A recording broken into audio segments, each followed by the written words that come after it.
हरे भरे जंगल के बीचों बीच एली नाम का एक हाथी और नोटी नाम का एक शरारती बंदर रहता था। एली अपने सौम्य स्वभाव और बुद्धिमान आचरण के लिए जानी जाती थी, जबकि नोटी अपनी चंचल हरकतों और मुसीबत में पड़ने की आदत के लिए बदनाम थी। एक धूप भरी सुबह एली एक चमचमाती नदी के पास शांति से घास चर रही थी।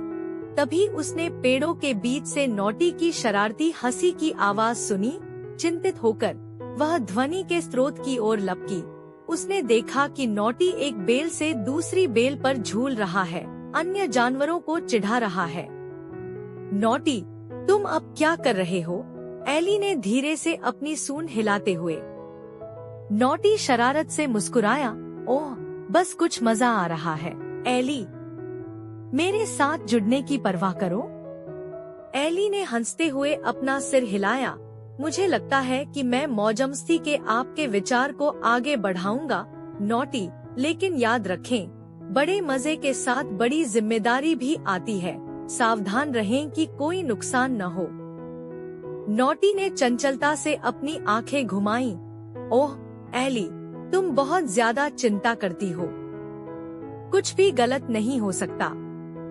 लेकिन जैसे जैसे दिन चढ़ता गया, नोटी की हरकतें उग्र और लापरवाह होती गईं। वह बेलों से झूल गया, मधुमक्खियों के छत्तों को परेशान करने लगा और शाखाओं को तोड़ने लगा। एली ने मनोरंजन और चिंता के मिश्रण के साथ देखा, यह जानते हुए कि परेशानी बढ़ रही थी।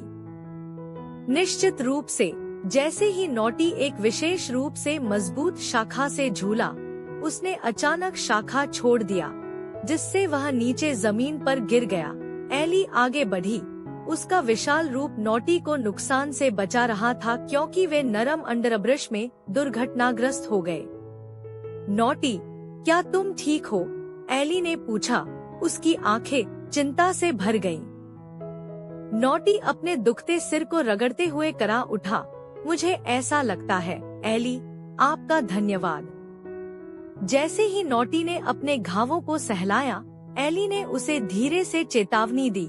याद रखें नोटी, मौजमस्ती महत्वपूर्ण है, लेकिन हमारे कार्यों के परिणामों पर विचार करना भी उतना ही महत्वपूर्ण है। आइए इस तरह से मौजमस्ती करने की कोशिश करें जिससे दूसरों या खुद को नुकसान न पहुंचे।